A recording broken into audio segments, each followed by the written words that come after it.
बिस्मिल्लाहिर्रहमानिर्रहीम। अस्सलाम वालेकुम। दुनिया भर में जहाँ कहीं मेरा छोटा पाकिस्तान है, मेरी डायस्पोरा कम्युनिटी है, मुस्लिम उम्मा है, अल्लाह ताला आप सबको खैरियत से रखे और अपनी हिफ्ज़-ओ-अमान में रखे। मेरी दुआएं आपके और आपके अहले खाना और अहबाब के लिए हैं और आलम इंसानियत की कुल आलम की खैर। पाकिस्तान के अंदर इस वक्त इस तरह के हालात हैं जिनको कहते हैं बड़े फ्लूइड, यानी कुछ भी किसी के हाथ में नहीं है इस वक्त। ये किसी भी रियासत के लिए और ख़ास तौर पे वो जो दुनिया का 5वां बड़ा एटमी मुल्क हो, 5वीं बड़ी, 7वीं बड़ी, 8वीं बड़ी फ़ौज हो उसके पास, जिसके इदारे हों, जिसके अंदर एक कॉन्स्टिट्यूशन हो, जिसके बारे में बार बार मैं कह रहा हूँ कि इसको वायलेट करके एक पाकिस्तान का आइन वो है जो पंजाब के पुलिस स्टेशंस के अंदर लिखा जा रहा है, थानेदारों और हवालदारों के हवाले कर दिया गया है, जिसमें लिखा हुआ है इंसानी हुकूक़ का पूरा एक चैप्टर।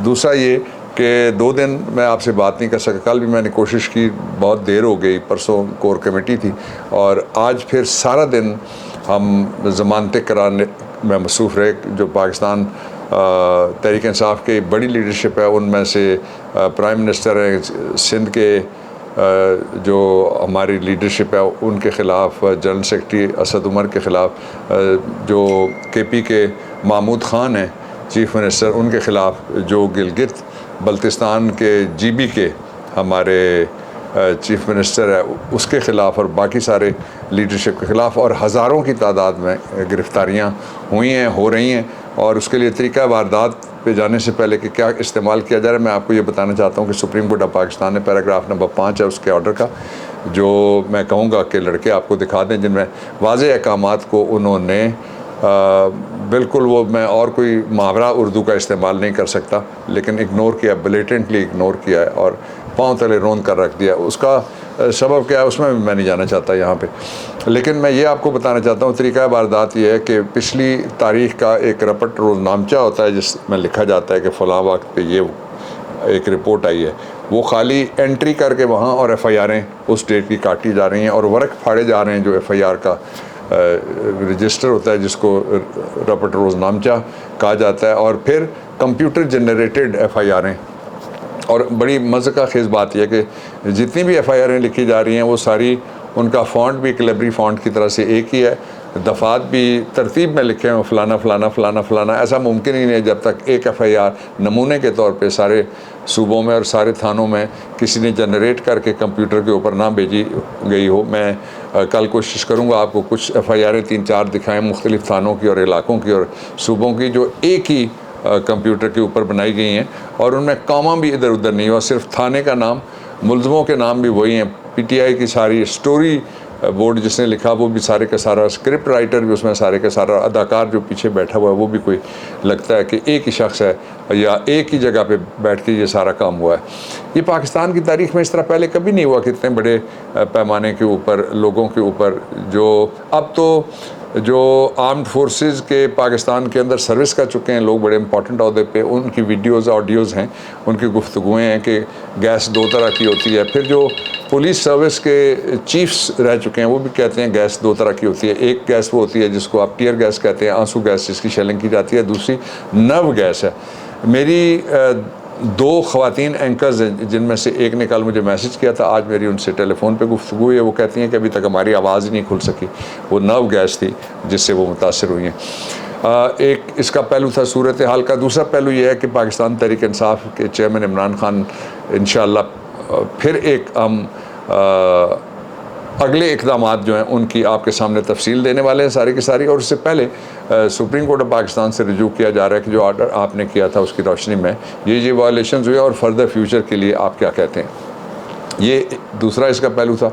इसका तीसरा पहलू ये था कि बाकायदा कोशिश कर के एक माहौल ऐसा पैदा किया जा रहा है जिसके अंदर 2 बातें हों। एक तो जिस तरह से मैं आपको अब एक लीड देने लगा हूँ, ख़बरें आप देख चुके हैं। लीड ये है कि एक ख़ातून आती है जो पाकिस्तानी है और उसका अमेरिकन कनेक्शन है, वो ख़ातून आके सबसे पहले मिलती है मफरूर तायाद नाअहल वज़ीर आज़म की बेटी के साथ, और बेटी जो ख़ातून और उसके साथ जो लोग हैं उनसे आगे होके खड़ी होती है, थोड़ा सा हट के, ताकि मैं नज़र ना आ सकूँ फ़ोटो में, लेकिन कैमरे का लेंस ऐसा था कि वो नज़र आ गई। ये कैच हो गई, फ़ोटो आप देख लीजिएगा गूगल करके, पहला।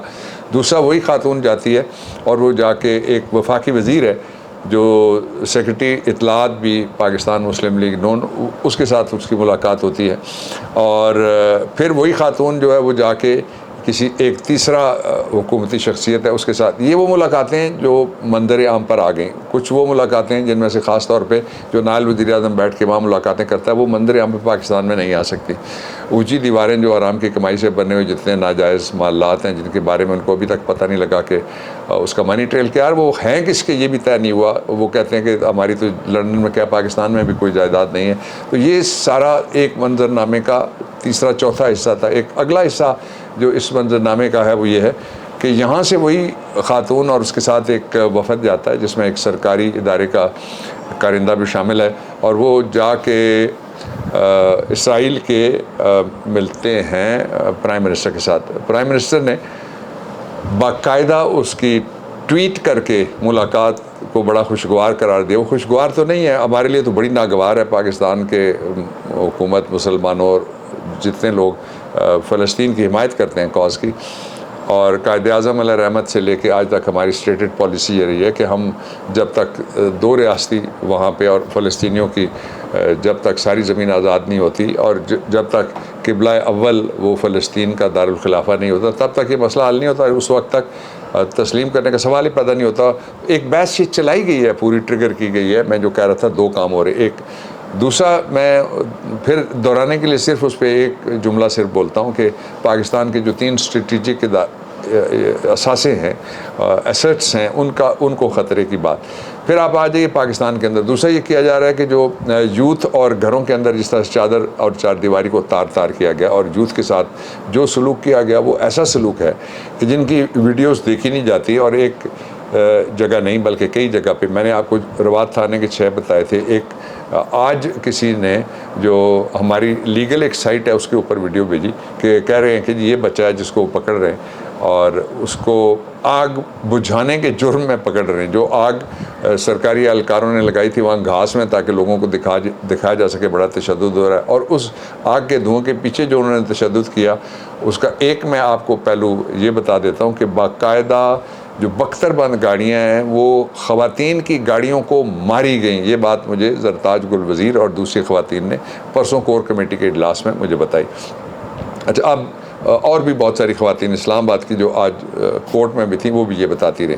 तो फिर एक और मंजरनामा है जो लोगों को इस वक्त नज़र नहीं आ रहा। वो मंजरनामा ये है कि पाकिस्तान की रियासत के साथ किस तरह से लोगों को डिसएसोसिएट एसोसिएट करके उनकी सिंपैथी को किसी और तरफ डाइवर्ट किया जाए। उसको पाकिस्तान तहरीक इंसाफ रोकती है।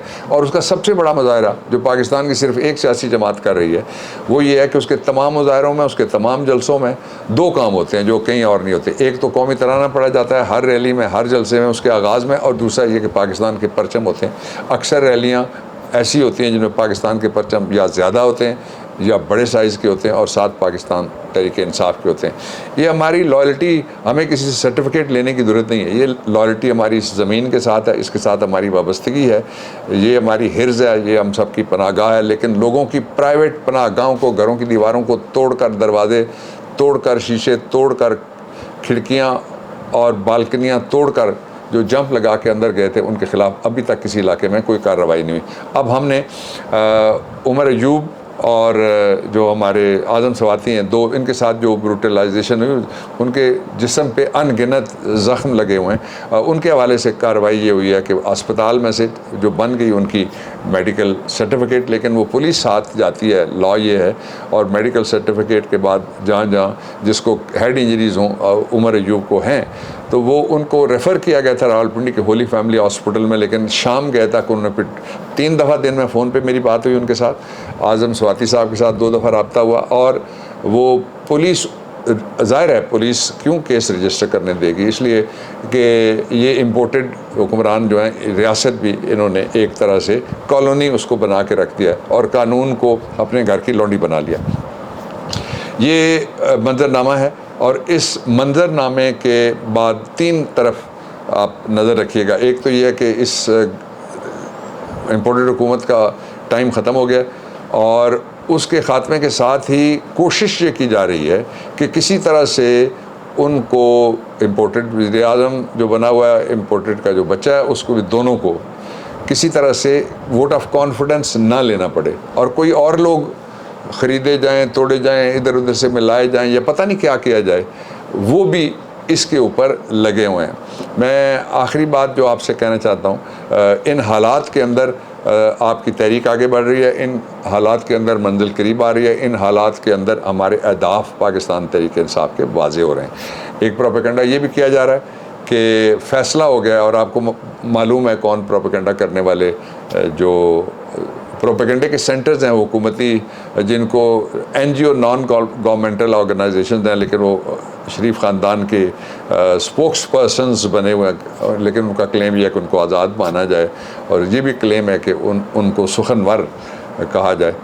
तो उनका प्रोपेगेंडा है कि जी फ़ैसला हो गया और निज़ाम में वापसी का फ़ैसला और वगैरह वगैरह। निज़ाम में नहीं, इस्लामाबाद में वापसी का फ़ैसला हुआ है, और किसी ऐवान में बैठने के लिए जो मकबूजा हो या ख़रीदा हुआ हो या बिका हुआ हो, उसमें बैठने का फ़ैसला नहीं है, बल्कि अवाम में बैठने का फ़ैसला है। खुश रहिए और अपने इर्द गिर्द लोगों को खुश रखिए। पाकिस्तान, पाक सरज़मीन को अल्लाह रब्बुल इज़्ज़त शाद आबाद रखेगा। पाकिस्तान पाइंदाबाद। कल फिर मैं आपसे बात करने की कोशिश करूँगा, और ये जो बाबर अवान ऑफिशियल है, इस पे मैं मेन टॉक करता हूँ, और बाबर अवान लाइब्रेरी, उस पे मेरा कॉलम जाता है। दोनों जगह आप इसको इंग्लिश सब टाइटल्स के साथ भी, तो दुनिया में आप पाकिस्तान तहरीक इंसाफ का भी और पाकिस्तान की सरज़मीन और पाकिस्तान के इदारों और हालात का असल चेहरा पेश करने के लिए इसको आप शेयर करें। Thank you.